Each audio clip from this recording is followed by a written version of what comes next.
नमस्कार दोस्तों, RPSC exams YouTube channel में आप सभी का स्वागत है। हमारी यूनिट नंबर 6 चल रही थी पृथ्वी के प्रमुख घटक। इसमें हमने जो टॉपिक पढ़े हैं वो स्थल मंडल, जल मंडल, वायुमंडल तथा चट्टान हैं, वो सब पढ़ चुके हैं। आज आपका लास्ट टॉपिक है जैवमंडल, और इससे पहले एक टॉपिक छूट गया था, गर्म जलधारा और ठंडी जलधारा। वो सब आज इस वीडियो में डिस्कस करेंगे और 6 की यूनिट का समापन करेंगे। नेक्स्ट क्लास में हम पढ़ेंगे 7 की यूनिट संसाधन एवं विकास। और आपको बता दूं कि आपकी जो 7 और 8 की यूनिट है लगभग हम 5 जून तक कंप्लीट कर लेंगे, और उसके बाद आपकी साथ साथ पेडागोगी भी साथ साथ चलेंगी, तो जल्दी आपका सिलेबस कंप्लीट हो जाएगा। ऐसी बात नहीं है कि कम सिलेबस में ज़्यादा टाइम लगेगा, वैसे आपको टाइम मिल भी रहा है बहुत ज़्यादा, तो सिलेबस की चिंता न करें, आप पढ़ते रहें डेली। शुरुआत करते हैं जैवमंडल से। ऐसा क्षेत्र या परिवेश जिसमें जीव जंतु, पेड़ पौधे आदि उपस्थित हों तथा आपस में अंतः संबंध हो। किसमें? जीव जंतु, पेड़ पौधे आदि एक दूसरे का भक्षण करते हैं, एक दूसरे पर निर्भर होते हैं, एक दूसरे से भोजन प्राप्त करते हैं, तो ये अंतः संबंध कहलाता है। और इसी अंतः संबंध को क्या कहा जाता है? जैवमंडल कहलाता है। ऐसा क्षेत्र या परिवेश जिसमें जीव जंतु, पेड़ पौधे आदि उपस्थित हों तथा आपस में अंतः संबंधित हों, जैवमंडल कहलाता है। अब जैवमंडल है वो दो घटकों से बना है, जैविक व अजैविक घटक। जैविक व अजैविक घटक। जैविक घटक में आज हम पढ़ेंगे आपके जो पादप तंत्र है, जंतु तंत्र और सूक्ष्म जीव तंत्र, इन तीनों से मिलके जैविक घटक का निर्माण होता है। और अजैविक घटक है वो हम पढ़ चुके हैं, स्थल मंडल, जलमंडल, वायुमंडल और चट्टान। ये सब अजैविक घटक के ही एक भाग हैं, तो इन सब के बारे में हम अध्ययन कर चुके हैं। तो आज सिर्फ जैविक घटक के बारे में पढ़ेंगे। जैविक घटक 3 उप घटकों से निर्मित है, पादप तंत्र, जंतु तंत्र और सूक्ष्म जीव तंत्र। तो सर्वप्रथम हम पढ़ते हैं पादप तंत्र। सर्वाधिक महत्वपूर्ण घटक है किसका? जैविक घटक का पादप तंत्र। क्यों है? क्योंकि इस पे जंतु तंत्र और सूक्ष्म जीव तंत्र प्रत्यक्ष या अप्रत्यक्ष रूप से निर्भर होते हैं, क्योंकि पादप है वो सूर्य की प्रकाश की किरणों में अपना भोजन बनाता है, और जो कार्बनिक पदार्थों का निर्माण करता है या जैविकीय जो पदार्थों का निर्माण करता है वो मनुष्य या कोई भी जीव जंतु है उनका उपयोग करते हैं। तो पादप ही जैविक या कार्बनिक पदार्थों का निर्माण करते हैं। ध्यान रखना, पादप ही जैविक या कार्बनिक पदार्थों का निर्माण करते हैं, जिसका उपयोग स्वयं भी करते हैं, और जंतु भी प्रत्यक्ष या अप्रत्यक्ष रूप से इन पर निर्भर रहते हैं। प्रत्यक्ष या अप्रत्यक्ष रूप से निर्भर रहते हैं। जैसे पादप है, अब पादप को किसने खाया? बकरी ने खाया। और बकरी को कौन खाता है? शेर खाता है। तो ध्यान रखना कि पादप ने भोजन स्वयं बनाया, लेकिन बकरी किस पे निर्भर है? पादप पे निर्भर है। तो ये क्या हुई? प्रत्यक्ष है, प्रत्यक्ष रूप से पादप पर निर्भर है। लेकिन शेर किसको खाता है? बकरी को। अब बकरी किस पे पली है? पादप को खा के पली है। तो शेर किसको खा के पला है? बकरी को। तो ध्यान रखना कि बकरी है उसको शेर खाता है, लेकिन प्रत्यक्ष रूप से तो बकरी पादप को खाती है, लेकिन शेर अप्रत्यक्ष रूप से पादप को ही तो खा रहा है। तो यही बात है कि अप्रत्यक्ष रूप से कौन सब, प्रत्यक्ष या अप्रत्यक्ष रूप से सब पादप पे निर्भर है। यही बात बताना चाहता है। अब प्राथमिक उत्पादक वर्ग किसको कहा जाता है? पेड़ पौधों को। ये सूर्य के प्रकाश की उपस्थिति में अपना भोजन स्वयं बनाते हैं। कौन? पादप। अतः पेड़ पौधों को स्वपोषित भी कहा जाता है, स्वयं अपना भोजन बनाते हैं और स्वयं भोजन बना के अपने जीवन का निर्वाह करते हैं। कौन? पेड़ पौधे। तो इसे स्वपोषित भी कहा जाता है। अब जो आपकी पत्तियां हैं पर्णहरित भोजन बनाने का काम करती हैं, और पत्तियों का जो हरा रंग होता है वो किसके कारण होता है? क्लोरोफिल के कारण। ध्यान रखना। और तो 6 अणु कार्बन डाइऑक्साइड और 12 जल के जब होते हैं और प्रकाश की उपस्थिति हो तो पत्तियां भोजन बनाती हैं। उसमें क्या बनाती हैं? एक ग्लूकोज बनाती हैं, ये ग्लूकोज है C6H12O6, और 6 जल के अणु बनाती है और 6 ऑक्सीजन के। तो हमें ऑक्सीजन कब मिलती है? जब 6 कार्बन डाइऑक्साइड के अणु और 12 जल के अणु प्रकाश की उपस्थिति में भोजन बनाते हैं, तो ये सब हमें मिलता है, ग्लूकोज, जल और ऑक्सीजन। अब पेड़ पौधे हैं वो दिन में क्या करते हैं? कार्बन डाइऑक्साइड तो लेते हैं सूर्य की उपस्थिति में और ऑक्सीजन देते हैं, लेकिन रात्रि में पेड़ पौधे भी क्या लेते हैं? ऑक्सीजन ही लेते हैं, और मनुष्य भी क्या लेते हैं? ऑक्सीजन लेते हैं। ध्यान रखना, इसीलिए कहते हैं कि दोनों क्या करते हैं? ऑक्सीजन लेते हैं, पेड़ पौधे भी लेते हैं और कार्बन डाइऑक्साइड छोड़ते हैं। एक लेते हैं तो एक छोड़ेंगे, तो आपको पता होना चाहिए कि इसीलिए कहते हैं कि रात्रि को पेड़ों के नीचे नहीं सोना चाहिए, क्योंकि रात में पेड़ पौधे है वो कार्बन डाइऑक्साइड है वो छोड़ते हैं, न कि ऑक्सीजन। तो ध्यान रखना कि हरे पेड़ पौधों की पत्तियों का हरा रंग होने का कारण है क्लोरोफिल की उपस्थिति। नेक्स्ट है जंतु तंत्र। जीव जंतुओं का समूह है जंतु तंत्र कहलाता है। यह अपना भोजन पेड़ पौधों या अन्य जंतुओं से प्राप्त करते हैं। कौन? जंतु तंत्र। जैसे बात कर लेते हैं कि पेड़ पौधों से बकरी, पेड़ पौधों को बकरी खाती है और बकरी को शेर।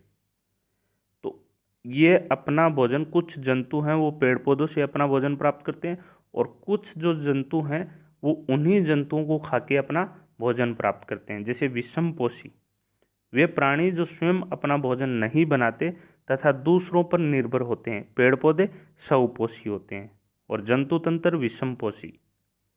ये प्राणी जो स्वयं अपना भोजन नहीं बनाते तथा दूसरों पर निर्भर होते हैं, प्रत्यक्ष या अप्रत्यक्ष रूप से। जैसे शाकाहारी है, केवल पेड़ पौधों पर निर्भर होते हैं। ये पेड़ पौधे पर निर्भर होते हैं। कौन? शाकाहारी। तो उन्हें शाकाहारी कहा जाता है। जैसे बकरी, गाय, हिरन, ये सब पेड़ पौधों को खाते हैं। मांसाहारी है सजीव, ऐसे सजीव जो दूसरे जीव जंतुओं का भक्षण कर अपना भोजन प्राप्त करते हैं। जैसे बकरी, गाय, हिरन को कौन खाता है? शेर, चीता। तो ऐसे जो सजीव हैं जो दूसरे जंतुओं का भक्षण कर अपना भोजन प्राप्त करते हैं, वो मांसाहारी कहलाते हैं। लेकिन ये अप्रत्यक्ष रूप से किस पे निर्भर है? पेड़ पौधों पर। और बकरी, गाय, हिरन इन्हें सीधा खाती है, तो प्रत्यक्ष रूप से पेड़ पौधों पे निर्भर है। सर्वाहारी, ये पौधे तथा जंतु दोनों का भक्षण करते हैं। जैसे मनुष्य है तो मनुष्य फल फ्रूट सब्जी, फल फ्रूट एक ही बात है। फल है जो आपके सलाद वगैरह जो भी है, अनाज है, सब खाते हैं। और उनके साथ साथ मनुष्य मांस भी खाता है। तो मनुष्य है दोनों चीज़ों का भक्षण करता है, तो सर्वाहारी की कैटेगरी में आता है। और चूहे भी सर्वाहारी की कैटेगरी में आते हैं। परजीवी, ऐसे जंतु जो अपना भोजन जीवित जीवों से प्राप्त करते हैं। परजीवी किसे कहते हैं? परजीवी, जीवित जीवों से प्राप्त करते हैं। जैसे आप जूं है, जानवरों के खून चूसने का काम करती है जूं। तो वो जीवित, न तो उसका उस जूं अगर खून चूसती है तो वो मर थोड़ी जाता है जीव, नहीं ना। तो वो ऐसे जीव जो जीवित जीवों से अपना भोजन प्राप्त करते हैं। खटमल है, अमरबेल है, जो अमरबेल क्या करती है? पेड़ों के लिपटती है और उन्हीं से अपना भोजन प्राप्त करती है, न कि स्वयं बनाती है। यकृत कर्मी है, जो हमारे यकृत आंत हैं, ये सब कहाँ से? अंदरूनी रूप से भोजन प्राप्त करते हैं। प्लाज्मोडियम है, ये सब परजीवी हैं। ध्यान रखना, परजीवी का सबसे बढ़िया उदाहरण है प्लाज्मोडियम। तो आपको ध्यान रखना कि प्लाज्मोडियम है वो परजीवी है। नेक्स्ट है अपमार्जक या मृतजीवी। अपमार्जक का अर्थ होता है साफ करना। जैसे आप डिटर्जेंट काम लेते हो, वो अपमार्जक है। तो अपमार्जक का अर्थ है साफ करना। मरे हुए जीव जंतु वो से अपना भोजन प्राप्त करते हैं। मरे हुए जीव जंतुओं से अपना भोजन प्राप्त करते हैं, वो क्या कहलाते हैं? अपमार्जक या मृतजीवी। जैसे गिद्ध, कौवा, इन्हें अपमार्जक इसलिए कहा गया है क्योंकि ये प्रकृति प्रेमी कहा भी जाता है इन्हें। क्यों कहा जाता है? क्योंकि ये प्रकृति में जो मर्त जीव जंतु हैं उनका भक्षण करते हैं और हमारी प्रकृति को शुद्ध बनाते हैं। कौन? गिद्ध है, कौवा है ये, इसलिए इन्हें अपमार्जक की संज्ञा दी गई है। सूक्ष्म जीव तंत्र में हम इतना ही पढ़ेंगे। इस श्रेणी में सूक्ष्म जीव होते कौन से हैं? जैसे बैक्टीरिया है, बैक्टीरिया जीवाणु, कवक है, ये कवक जैसे समुद्रों में शैवाल होते हैं, ये सब क्या है? कवक का ही उदाहरण है। सूक्ष्म जीवाणु और कवक अपघटन का कार्य करते हैं। ध्यान रखना, सूक्ष्म जीव और कवक हैं वो अपघटन का कार्य करते हैं। ये एक तो स्वपोषी हैं, कौन? पेड़ पौधे, और एक है परपोषी या विषमपोषी। तो सूक्ष्म जीवाणु और कवक हैं वो विषमपोषी की श्रेणी में आते हैं। आपको ध्यान से पढ़ना है। स्वपोषी अपना भोजन स्वयं बनाते हैं, परपोषी दूसरों के बनाया गया भोजन का उपयोग करते हैं। दो बात। अब इनमें परपोषी में क्या आती है कि एक शाकाहारी जो सिर्फ पेड़ पौधे खाते हैं, मांसाहारी जो पेड़ पौधे भी जो पेड़ पौधे खा के जो जानवर पलते हैं उनको खाते हैं, वो मांसाहारी। और सर्वाहारी जो पेड़ पौधों को भी खाते हैं और जीव जंतुओं को भी खाते हैं, तो सर्वाहारी। परजीवी जो अपना भोजन जीवित जंतुओं से या पेड़ पौधों से प्राप्त करते हैं वो परजीवी कहलाते हैं। और सूक्ष्म जीव बैक्टीरिया व कवक आदि होते हैं। तो ये आपके जैविक घटक से संबंधित जो बातें हैं वो हैं। अब हैं कुछ इम्पोर्टेंट बातें। विश्व की जो न्यूनतम जैव विविधता है वो कहाँ पाई जाती है? टुंड्रा प्रदेशों में पाई जाती है। तो ध्यान रखना कि सर्वाधिक न्यूनतम जो जैव विविधता है वो टुंड्रा प्रदेशों में पाई जाती है। भारत के प्रमुख जैवमंडल, वैसे तो बहुत सारे जैवमंडल हैं भारत के, लेकिन कुछ इम्पोर्टेंट जैवमंडल हैं वो आपको जरूर ध्यान में रखने हैं। सर्वप्रथम जो आपका जैवमंडल घोषित किया गया था, जैवमंडल का दर्जा दिया गया था 1986 में, वो नीलगिरी जैवमंडल को दिया गया था। भारत का प्रथम बायोस्फीयर अर्थात जैवमंडल तमिलनाडु, केरल व कर्नाटक में फैला है। कौन? नीलगिरी जैवमंडल। नेक्स्ट है सुंदरवन जैवमंडल कहाँ है? पश्चिम बंगाल में है। 1989 में इसे दर्जा दिया गया। तो ये बातें आपको कोई नहीं पूछेगा, आपके स्तर पर कोई नहीं पूछेगा। बस ये पूछ सकते हैं ज़्यादा से ज़्यादा सुंदरवन कहाँ स्थित है, तो आपको ध्यान रखना पश्चिम बंगाल। और किसके लिए प्रसिद्ध है? रॉयल बंगाल टाइगर के लिए। किसके लिए प्रसिद्ध है? रॉयल बंगाल टाइगर के लिए। नेक्स्ट है कच्छ का रण, कहाँ स्थित है? गुजरात। किसके लिए प्रसिद्ध है? जंगली गधों के लिए प्रसिद्ध है। तो ध्यान रखना कच्छ का रण कहाँ है? गुजरात में है। किसके लिए प्रसिद्ध है? जंगली गधों के लिए। नेक्स्ट है कंचनजंगा, कहाँ स्थित है? सिक्किम में। किसके लिए प्रसिद्ध है? ध्रुवीय जो तेंदुए हैं उनके लिए प्रसिद्ध है। कौन? कंचनजंगा। तो नीलगिरी, कच्छ का रण, सुंदरवन, कंचनजंगा। अब है लास्ट ग्रेट निकोबार। ये किसके लिए प्रसिद्ध है? कोक्रोडाइल जो आपके मगरमच्छ होते हैं उनके लिए प्रसिद्ध है। तो ये आपको ध्यान रखने कि 5 जो जैवमंडल है इंपॉर्टेंट है, तो ये कहाँ कहाँ स्थित हैं और किन के लिए प्रसिद्ध है। अब आपकी बात कर लेते हैं गर्म जलधारा और ठंडी जलधाराओं के बारे में। तो इनके बारे में आपको मैं एक राय दूंगा कि आपकी जो गर्म जलधाराएं और ठंडी जलधाराएं हैं उनमें आपको एक याद करनी है। आपके क्वेश्चंस आएगा वो इजी वे में आएंगे। दूसरी बात, जो कुछ इंपॉर्टेंट जलधाराएं हैं उन्हीं में से उठाते हैं, जैसे लेब्रोडोर ठंडी जलधारा, गल्फ स्ट्रीम, ग्रीनलैंड, इनमें से ही क्वेश्चन उठाया जाता है लगभग। तो आपको ध्यान रखना है कि आप ठंडी जलधारा याद करेंगे। सिर्फ आपको पूछेंगे कि इनमें से गर्म जलधारा कौन सी है, इनमें से ठंडी जलधारा कौन सी है, तो आपको अगर आपने गर्म और ठंडी में से एक याद कर ली तो आपको पता है कि इनके अलावा जो भी हैं वो कैसी हैं? गर्म जलधारा है।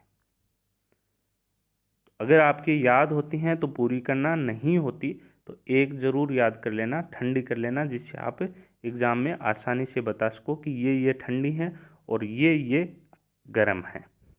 तो पहले जो ठंडी जलधाराएं वो पढ़ेंगे।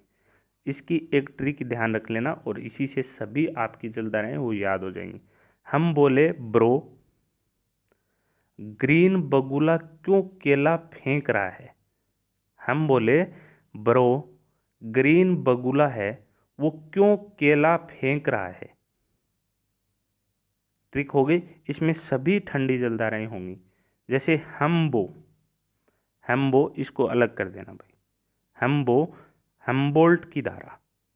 लेब्रो, हम बोले ब्रो तो ले और ब्रो को साथ ले लेना, लेब्रोडोर की धारा ठंडी। Green, Greenland. बगुला तो बेंगुएला, क्यों, क्यूराइन। केला, कैलिफोर्निया। एफ का फोकलैंड, एफ ए के फेंक, और ए का है आखोष्टक, और के कनारी। आपकी ट्रिक क्या है, हम बोले ब्रो बगुला क्यों केला फेंक रहा है। ग्रीन बगुला, सॉरी, हम बोले ब्रो ग्रीन बगुला क्यों केला फेंक रहा है। तो आपको ध्यान रखना है कि कौन कौन सी है। ग्रीन का ग्रीनलैंड, बगुला का बेंगुएला, क्यों का क्यूराइन, केला का कैलिफोर्निया, फेंक का एफ ए के अलग अलग करोगे तो फोकलैंड, और ए का आखोष्टक, और के का कनारी। हम बोले ब्रो ग्रीन बगुला क्यों केला फेंक रहा है। तो आपकी सभी ठंडी जलधाराएं। अब अगर आप इन ठंडियों को याद कर लेते हो तो गर्म अपने आप बता दोगे कि ये ठंडी हैं तो ये गर्म होगी। तो प्रमुख अब गर्म जलधाराएं कौन सी हैं। Alaska, Florida. Alaska, Florida, Gulf stream. ये बहुत बार पहले आ चुकी है कि गल्फ स्ट्रीम गर्म जलधारा है, इंपॉर्टेंट है। लगभग क्वेश्चनों में पूछी जाती है कि गल्फ स्ट्रीम और लेब्रोडोर ये दोनों जलधाराएं हैं। लगभग इन्हीं में से पूछ लेते हैं कि कौन सी ठंडी जलधारा है, कौन सी गर्म। तो इनमें आपको एक या तो ये दे देंगे, 3 ठंडी देखी, तो आपको पता होना चाहिए कि गल्फ स्ट्रीम ग्रीन है, या आपको ये पता होना चाहिए कि ये सभी ठंडी हैं, तो जो बचेगी वो कौन सी होगी, ग्रीन, गर्म। तो Alaska, Florida, Gulf Stream, Mozambique, Kuroshio, और पूर्वी ऑस्ट्रेलिया, उत्तरी प्रशांत धारा, ये सब कौन सी हैं, और एक गिन्नी धारा, कौन कौन सी, Alaska, Florida, Gulf Stream, Alaska, Florida, Gulf Stream, Mozambique, Kuroshio, पूर्वी ऑस्ट्रेलिया, उत्तरी प्रशांत धारा, और गिन्नी धारा, ये सब हैं। और ठंडी धारा कौन सी हैं, हम बोले ब्रो ग्रीन बगुला क्यों केला फेंक रहा है। हम का मतलब हेम्बोल्ट। हम बोले लेब्रोडोर की, ग्रीनलैंड ठंडी है। हम बोले ब्रो ग्रीन बगुला बेंगुएला, क्यों, क्यूराइन। केला, कैलिफोर्निया। Fake, Falkland. ए आखोष्टक, और के आपकी जो लास्ट है वो है कनारी द्वीप की धारा। ये हैं आपकी सब। तो मैं उम्मीद करता हूँ सिर्फ आप ठंडी याद कर लेना, जिससे आप इनमें डिसाइड कर सको कौन सी गर्म है और कौन सी ठंडी। तो उम्मीद करता हूँ आपकी 6 की यूनिट कंप्लीट हो गई, आपको समझ में आई होगी, और साथ साथ आपने नोट्स बनाए हैं तो बेटर तरीके से समझ आई होगी। और इसी के साथ आपका जो एक क्वेश्चंस बार बार आता है कि आरबीएससी बुक से, तो ये बार बार मैं बता देता हूँ कि आपको पढ़नी चाहिए, पढ़ लेना। अगर आपके पास अवेलेबल हो तो कोई इसमें बुरी बात नहीं है, जितने पढ़ सको उतना पढ़ना चाहिए, जिससे आपके सभी टॉपिक क्लियर हों। मैंने भी बहुत सारी आपकी आरबीएससी बुक का सहयोग लिया है, जो जो टॉपिक मुझे लगे कि यहाँ से उठाना चाहिए तो वहाँ से मैंने भी उठाया है। लेकिन जहाँ मुझे आरबीएससी या बीएससीआर, एनसीईआरटी जो भी बुक है, अगर इनसे बेटर जहाँ टॉपिक मिला है तो मैंने वहाँ से भी लिया है। तो उम्मीद करता हूँ आप सबके यूनिट नंबर 6 समझ में आ गई होगी। अगर आपने नोट्स बनाए तो धन्यवाद।